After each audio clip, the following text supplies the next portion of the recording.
Welcome to Taking Up Space, the podcast with conversations exploring what it means to inhabit our bodies fully, without shame or apology, and reconnect with our innate wisdom to find healing and body liberation. I'm your host, Cassie Krajewski, a licensed clinical social worker and certified sex therapist. For over 10 years, I've worked with folks to reclaim their bodies, their inner knowing, and their lives in a world that often seeks to diminish their voices and experiences. Through personal stories, expert interviews, and candid discussions with guests, we'll unpack the societal norms and expectations that interrupt our embodiment, like trauma, oppression, illness and pain, and the social constructs of gender, race, sexuality, beauty, health, and weight. My hope is that through this podcast, we'll learn to drop into our bodies and occupy space, physically, emotionally, relationally, and intellectually, with confidence and authenticity. So join me as we challenge societal norms, explore what it means to find wholeness, and reclaim our right to take up space as an act of resistance and body liberation. While this podcast might feel therapeutic, it is not psychotherapy and doesn't constitute a therapist-client relationship. This is a good time to mention, too, that this podcast will at times use adult language, so listener discretion is advised. Hey there, welcome to another episode of Taking Up Space. I'm so glad you're here. Today we have such a lovely guest on the show, Christy Calahan, and I'm really eager to share our conversation with you. Christy Calahan is a registered yoga teacher and a yoga educator who specializes in educating yoga teachers on plus-size inclusivity in their classes and in their studios. With a teaching journey that began in 2010, Christy spent the majority of her career as a straight-size yoga instructor. However, a few years ago, she experienced an injury that resulted in a rapid change that had her transition into a larger body and into a wheelchair. Navigating the transition of her practice and teaching to her newly plus-size body wasn't intuitive for Christy. She questioned whether yoga was still feasible for bigger-bodied people and contemplated giving up her practice altogether. Determined to find a solution, Christy embarked on a path of self-discovery characterized by trial and error, tears, trauma work, frustration, and lots of practice. Through this personal journey, she developed techniques, theories, and methods that are both trauma sensitive and highly effective. Drawing from her extensive experience of teaching herself and others, Christy is dedicated to making the yoga community more accessible to individuals with larger bodies. This commitment is the cornerstone of her life's work. Yoga can be a way that many folks learn to inhabit their bodies differently and more fully in their path to embodiment. And there are a lot of body hierarchies in Westernized yoga culture. So I really appreciate all the work Christy is doing to shift perspectives to make yoga truly more accessible and inclusive for all bodies. I think you'll enjoy listening to her. Here is our conversation. Hey, Christy, I'm so glad you're here. Thanks for coming on the show. Hi, thank you.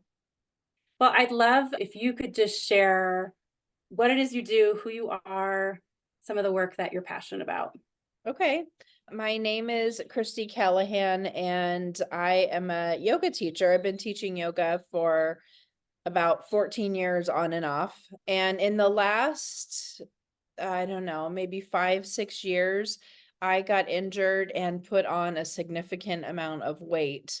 And so my entire yoga world, yoga practice really changed. And I found myself unsure of how to proceed in this body. When I actually first started yoga, the very first time I tried it, I was in a large body. And then I got divorced and I had lost a bunch of weight.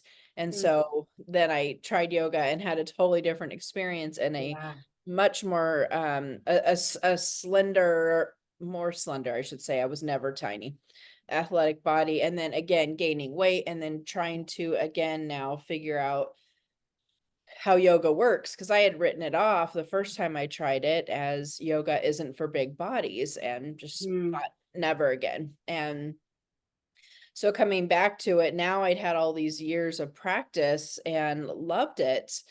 And so I started going to like beginner classes to try to learn how to create a different pose in my body or how to make it work for my body. Yeah. And I was so frustrated. I went to all these beginner classes around the valley where I live in Arizona, and I was mostly ignored. Teachers didn't help me. They didn't know how to help me when I was struggling, and I just had no idea how to help myself. Mm. Nobody taught me how to use props. All these things I didn't know how to do. I thought that I would get all that, Oh. but I was wrong, and it was a terrible experience. So out of that, I decided, well, either yoga isn't for big bodies or I can set out to create something different. And so that's what I started to do. I started to try to create, like, I wanted to create a library with every pose ever and then how to do it in a bigger body. So that was kind of how I started. And then it kind of switched somewhere to teaching teachers. My yoga teacher started encouraging me because I was getting all these yoga teachers on my page and asking me a lot of questions. And so I did this little tiny workshop, and she said to me, "This is your thing. Maybe you should start doing this." So I Mm. kind of transitioned Mhm. to teaching yoga teachers, which has Mm. been incredible. It's been such a Yeah. wonderful change and journey because I've been that yoga teacher that wasn't inclusive. Mm. Mm. And so I know what that feels like to be on both sides of that. So it's been Mhm. really great. So that's kind of where I'm at now. I'm super passionate about teaching smaller bodied yoga teachers, even yoga teachers that are in big bodies, because Mhm. it's not an inherent knowledge. Right. You don't Yes. just know. This isn't in standard teacher training either, right? Yoga teacher training. Right. Not at all. Mhm. Not at all. And that's something else that I hope to change, just getting the voices out there. Like, most of your students aren't going to fit this like normal average body that, and I say normal in quotations for if this is just audio, because that is not normal necessarily. It's, well, it's not common, I should say, is a better word for that. Anyway, but I could go on and on about that for an hour. So, I'm just really struck with your resilience when you had that fork in the road of I can either yoga isn't for me, yoga isn't for bigger bodies, or maybe I can make it mine and find my own path. And in thank doing you. that, you've really cultivated a different trajectory for not just you, but others that are just looking for space for them in the Yeah. yoga community, which I really resonate with, like this mentality of like yoga isn't for bigger bodied people, Yeah. right? Like Yeah. I think there's a lot of exclusion of larger bodied people in the yoga space. Is that what you've Yeah. continued to notice as you're teaching teachers or working with Yeah. students? Yeah, it always still shocks me because I think I get into my little safe bubble on Instagram with my Yeah. amazing community and people that follow me and that I follow. And then I go outside of that bubble, and I'm Mm. reminded how exclusionary it still is out there. Mhm. And I don't believe that it is an intentional thing. I believe it's Yeah.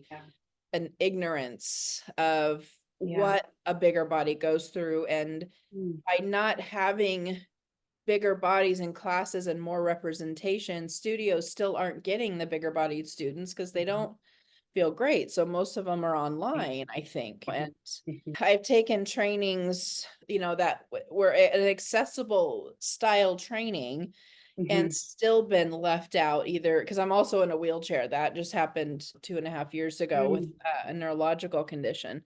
Mhm. Like, I'm still left out because of my size, Mm. because of my wheel being in a wheelchair. Like, I'm still so excluded in so many ways. And there's just very little understanding or recognition of the difference that big bodies face. Mhm. Disheartening for sure. Yeah, I mean, I've practiced yoga for 10 years or something. I've kind of intermittently, I've gone through stages where I've been more involved and less. But Hmm. a common phrase that I'll hear in yoga classes are all bodies are welcome. Yeah, And yet, when they're you not. walk into the space, like there's nothing that I feel differentiates the class to Yeah, really be accommodating of all kinds of bodies, whether it's size or ability or yeah, something else. It's yeah, still a mold, right? That yeah, people have to either assimilate to or they don't participate. Yeah, and I find that phrase so irritating now Mm, because I mean, I feel like it's become a catchphrase yeah. to say, yeah, I mean, like the yoga teacher has good intention. We want you here with a big body. So the messaging, the intention behind the messaging is fine. But it's not just about, I don't feel comfortable. It's about, you don't necessarily know how to teach my body. If I don't know that I can move my body as I need to, I mean, we do have Mhm. this teacher student dynamic Mm, still where we just in our nature kind of obey what we're being told, and yeah. if we don't Mm, know that we have autonomy and agency, then we mm, may not be inclined to utilize it, you know what I mean? mm, mm. There's a FBI statistic that I find extremely fascinating. It has to do with like forcible anything where women are being forced to do something. Yeah. I don't remember the exact statistic, but it's extremely high. It's like 75% are doing this based on command only, no presence of a weapon. Yeah. And that just to me, that says a lot, like just our nature as people, or maybe a societal thing where Mhm. we do what we're told. I mean, that's a fear-based thing. So that I mean that is obviously different. Yeah.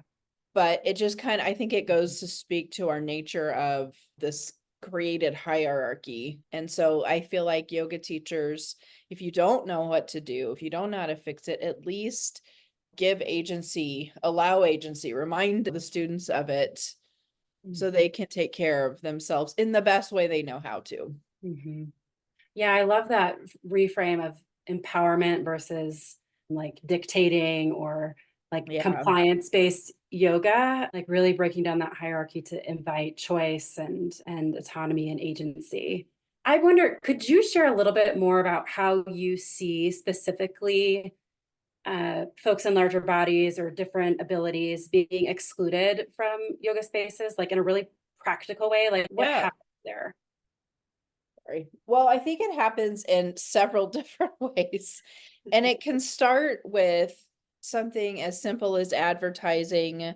People in the teachers at a studio all look the same. The studio students all look the same, which it's not their fault that the students all look the same, but variation in bodies would be nice. That's something that's kind of started off.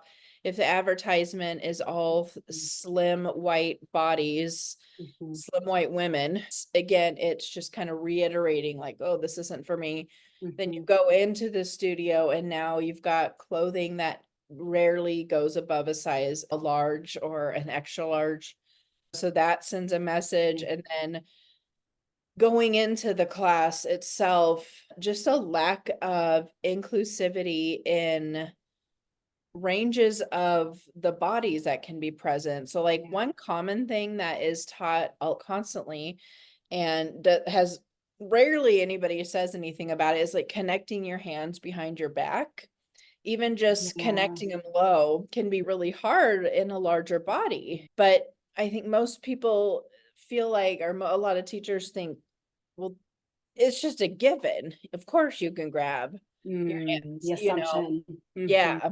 mhm, And so that one, that's just one of many, of course, but that mm, one's just such like a basic thing. I think nobody thinks that anybody would have an issue with that. It's yeah, just stuff like that, that there's no there's no consideration mm, for what a larger body might be experiencing. And so even if somebody does say find a modification, first of all, modification is less than in the hierarchy, yeah, you know, yes. Oh, that can't resonates do so much. this. Mhm, Yeah. Right. mhm. I mean, and that's regardless of size. I mean, Yes. Mhm, that's just a word that we probably should remove for this mm, type of inclusivity. It's different when you're talking about adaptive yoga, things like that for wheelchairs, things like that. But still, I mean, we don't want to create this hierarchy that in the terms full expression of the pose or don't mm, worry, you'll get there. That type yeah, of mm, languaging creates this kind of like pejorative overtone to everything, that things are something you work up to when just that just may not be within somebody's practice ever, and that should be okay. So I Yes. think it's just these little tiny messages that are just sprinkled throughout the entire thing that just says, this is not for you, or you're not necessarily in the right place. But oh, we're so glad. That's another thing is the, gosh, I all of a sudden forgot the word, but pandering, the Oh, pandering yeah. to Hmm. large bodies Like, or we're so to, glad you're here. You're doing yeah, great. yes. Mm-hmm. I mean, I experienced this because up until I was injured, I still had a lot of strength and could do inversions and handstands and headstands. So I'd go into a class and still and do this like everybody else, but I would be the one congratulated, or people would be like, "Oh, that's amazing." It's like, no, it's not freaking amazing. It's normal. Yeah. It's normal Yes. in this classroom. So why are you excluding me, or why are you pointing me out? Mhm. Because the low expectation based on what my body looks like, the expectation is set so low, and that just feels terrible. So, and people think they're being encouraging, but really, are you? No, right. We see this in a lot of fitness spaces too, right? Where people who are in larger bodies or engaging in movement of any kind, that there's some kind of commentary on that. Like, you're doing great, keep going. And Yes. really, it's just such a reinforcement of like anti-fat bias Yeah. or ableism, and might validate that person that, oh, I'm being a good person. Look at me, Yes. including this person, when really it has such an opposite effect. Yeah. And it goes a lot, like you said, it goes a lot to show their mindset. I mean, they're trying to be kind, but why do you think we need this kindness? It's how you see us. It's just like inherent negativity toward being big or being in a wheelchair or being whatever isn't the, again, quote unquote, common or normal thing. So it's just like this societal narrative that says we are less than. So I need encouragement, clearly. Right, right. It's so demeaning. And again, I get it why, like, it feels like this space is not for me. This isn't safe. This isn't Yeah. this where I can really bring all of myself truly and feel like I can just exist. Yeah. I wonder if we could get really practical. So one pose that is always hard for me in my body is Mhm. eagle pose. Like, I can never get my Yeah. hands to connect, right? Yeah. Um, and I think what I have heard or I hear, make the modification. Like, Mhm. how does it sound for an inclusive yoga teacher, size inclusive, ability inclusive? Like, how could they phrase that differently? Like, if someone was having a hard time with Yeah. eagle or even downward dog or child's pose, how could a teacher invite some more agency and empowerment and choice? That's such a good question. And my methodology with cueing kind of varies from Mm, the standard, which is the model right now is kind of a good, better, best type of thing. mm, So I'm going to show you like the traditional pose, and then I'm going to show you how to be more advanced. And then I'm going to say, but if you can't do this, if you can't reach, then try this. So right. the person that is unable to do the good has to sit there and be embarrassed or ashamed or however they're feeling Mhm, while they have to listen to good, but make it harder. And then, oh, now mhm, comes the thing for me. So, what mm, I suggest is getting rid of this terminology, the good, better, best. I mean, not that anybody mhm. says that, but Yeah, implicitly though. Yeah. yes, yeah. Mhm, Is I say teach the most accessible variation first. Now, I define accessibility, I think, different than other people. mm, I define it based on the class itself and having, like, in your class description, having an accessibility cue, like, this class will require you to get up and down from the ground easily so that people can make informed decisions. So if you can get up and down from the ground easily, then there's an accessibility rule or an mhm. accessibility something. Yeah, like an expectation or like Yes, thank you. kind of, yeah. Mhm. And I define accessibility in the way I teach it, more as a body weight thing, not necessarily like for me in a wheelchair. That's a totally different set of rules for an accessibility. So I think that helps for me to define that first. I still haven't found the words on how to really express this to my community, but I think it's important because this whole like concept of you should have to teach any human that comes into your class is unreasonable, because you get so watered down that nobody is getting taught well unless it's a yin or restorative, something like that. Nobody's being taught well because you just can't. It's just unreasonable. Anyway, Yeah. so what I suggest is, so in a class where that this is a defined accessibility, so coming up and down from the ground easily, so not in a wheelchair. Okay. Yeah, yeah. Put that out there. Got you.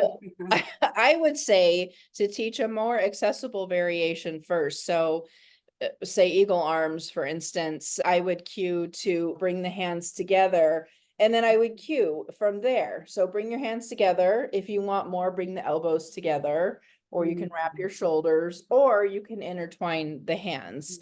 So cueing that way. So nobody is left out from the get-go. I mean, of course, if somebody has shoulder injuries and they just can't, I mean, they could still bring the hands together. So they're still included on a reasonable level. So that's kind of how I go about it. And that's how I teach, because I feel like that's the most inclusive and leaves the least amount of people out. Yeah. I love that. I love it's like, and it's good for everybody, right? To find their edge for that class, Yeah. right? Yes. Yeah. And cueing for people to mine for sensation, like a gold miner mines for gold. You're mining for sensation instead of a shape. Who cares about the shape? Who cares what it looks like? How does it feel in your body? When are you at your, like you said, your edge? Yeah. You know, do you push forward a little bit or do you pull back a little bit? Like, but getting this concept out of our brains of we have to imitate, the shape doesn't matter at all. It's not about that. So it's really a whole cultural change that I think is going to create true inclusivity in these classes. But there's small steps we can do in our own classes to start it today, right away. Yeah, I just love like finding the sensation. It's such an embodied way to do Yeah. yoga versus like an objectifying way of like, what do I look like? Or how does this here? How can I make Yes. this the best, like on that traditional spectrum, like the best? And it's instead Yeah. really paying attention to what your body is giving you and then like Yeah. trusting that being Yes. guide. Yeah, it's so different. I learned that from my yoga teacher, Crystal Gray. I found her late in my journey, or kind of wherever I am now, in 2019. Yeah. And she would say that, and I never heard that before. I still had this competitive mindset, like it has to be the hardest pose. It has to be like I will shove my body into a pose to get to that look or whatever, that shape. And she taught me that, and it changed everything. Yeah, so transformational. I love that. Yeah. Mhm. Amazing. I'm wondering what challenges you have faced as you've incorporated size inclusive yoga and as you've been teaching others and you have your Instagram platform too. I mean, challenges or resistance in promoting size inclusive yoga and how you've worked through those I've how are you working through been, those? yeah, yeah. I've been really fortunate. I feel like a lot of people came ahead of me and paved this pathway, like Jessamine Stanley, Tiffany Crow, um, Dana Falsetti. Like some of these women, they have really braved a harder path where they probably got a lot more hate in the beginning. So as I come along now, years later, it's not such a new idea. And so I feel like I've built on the shoulders of people that are greater, that have really braved a hard path and been renegades in this area. And so For me, I have not received a lot of pushback. I mean, I get pushback every once in a while, but it's on strange things. Like, Hmm. yeah, it's on very strange things. It's Mm. rarely ever my methodology or what I Yeah. suggest. I do get a lot of questions like, how do you work around this? But it's rarely pushback. So I've been really fortunate in that aspect, although I'm open to pushback. I mean, I've been really lucky to not have to deal with much of that. I mean, I'm really grateful that's been your experience. I mean, I think there can be some information we can gather around how our culture or even yoga culture is like creating a little bit more space for this conversation and like Yeah, really meaningfully valuing it and wanting it to be like a true aspect of people's practice. So yeah. I'm There, going to take that as a good sign. it is a good sign. It really is a good sign that there is receptiveness, Receptivity, I think. receptivity. Thank you. It just didn't feel right. That there people are open to this, Yeah. which I think is beautiful. I did share Yoga Journal shared my post a few months ago or whenever it was, a month ago, Hmm. and Hmm. it received a very interesting slew of comments. So I would say 95, 96% positive, but a couple pretty negative, saying that I was commenting on my body specifically. You need to lose weight. If you weren't so heavy, not, I'm summing up. If you weren't so heavy, these poses would be easier for you. And as a yoga teacher, we should be teaching our students to be fit instead of Mm. giving them ways around. And so that is the kind of thing I have heard a couple times. Not so much on my page, but I've heard that from teachers locally to me that I don't want to give you modifications. I'd rather help you lose weight. And so that was gross, Yeah. disgusting. And those are from yoga teachers. It's just so Oh, bothersome, you know? But yeah. way more people came to my defense and came to the defense of what I was saying. Mm. So that was definitely positive. But I mean, I personally wonder if we have more of a society of just people not wanting to bother saying as many negative things, even if they still feel them, because it's you get attacked in, I mean, it's just not necessarily a safe place to share your Yeah. opinion, even if it's Yeah, I hear you loud and clear on so that. Yeah. yeah. So I Uh-huh. don't know where it falls. I feel Yeah. like there's more progress here than Mhm. not, but I'm also still keenly aware of that kind of factor. So yeah, that Yeah, was I mean, that's like diet culture and anti-fat bias is like right mm, there when it may yeah, not be in your community that you choose to connect with or choose to associate and resonates with your work, but in a more general forum, like the yoga journal, see maybe more representative of that. yes. A broader audience. They've got 1 million followers, so they are gonna pull from everywhere. So yeah, it was definitely eye-opening, interesting Yeah. to read some of that. So Yeah. But amazing that you got space and that platform to share about your work. That's yeah, and I'll be writing some blogs for them later this year, which is great. exciting. Well, I have something negative to say, but maybe I won't say it here, but it's been a Yeah. good experience so far, and I see that they're trying to be inclusive, which I think is really great. Yeah, so there's some intention there. Yeah, Yeah. some, and Um, I yeah. I have some thoughts, but I don't know that this is the appropriate place for me to share that, or if you want that on your thing, but It's I up feel to like you. Yeah. it's okay. With our messaging, we have to be intentional about all of it. Mhm. And we can't just say the good thing. We have to also not say the bad thing. And Mm. you don't get credit for saying good things. You get credit for action and backing up what you're saying. So something that has I've noticed with them is like yesterday they put out a post about chair poses that everybody can do. And some of them Mm. are insane.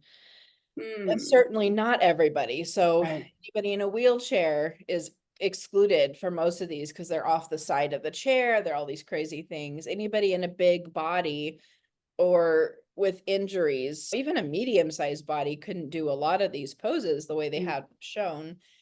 And I was just so disappointed because this is so, I mean, the article was fine. These are all great chair poses, but it's the labeling of everybody can do this. There is no universal pose that everybody can do. There isn't one. I mean, breathing is the only one that comes close, and even everybody can't do that. Right. But it's, to me, that went a long way of showing me, okay, it's not just, you can say all the good stuff you want. You can bring all the inclusivity in you as you want, but if you still have a yoga studio per se, let's say, that has weight loss classes or is talking about getting your summer body or your bikini body, doesn't matter. You've just counteracted everything and negated it, you Yeah. know? So I think that continuity and messaging is really important.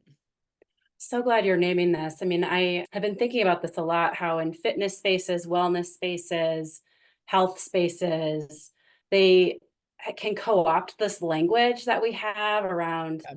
like anti-diet, size inclusivity, health at every size.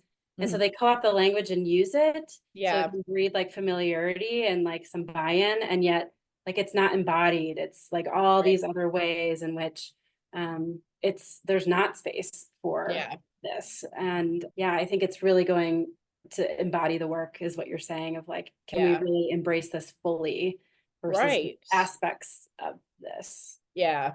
Yeah, I like that term, embody it, because that, yeah, that can mean so much more than just you on a personal level, but you, like, your mission, your goals, everything you're working toward, does everything come into that same picture, Mhm. that same mission that you're driving at? Yeah. Mhm. Yeah. And I think that's important. It's Mhm. never going to get better if we're constantly receiving these negated, mixed messages. Yeah, absolutely. Absolutely. I wonder if you have any success stories that you might share with us around size inclusive yoga, like pathways that you've seen people take, and yoga being a pathway to connect with their body or love their body differently, or like Yeah. anything like that. I get a lot of feedback from people. I get a lot of messages and comments on posts where people will talk about a couple different things coming from teachers and students, because I kind of have a big mix of both. Students that have said now that they've seen these adjustments and learned that they can move their own body, that they feel comfortable going to try yoga, Mm, and that now their practice doesn't suck so much because they've learned that they were forcing themselves into shapes that their body didn't need to be in. And teachers that have just talked about how their students respond when they use an inclusive cue for the first time, or mhm, a lot of teachers are trepidatious to use, like, to say if they're slim or small, they are trepidatious to say move your belly because they're afraid it's going to offend somebody. And mhm.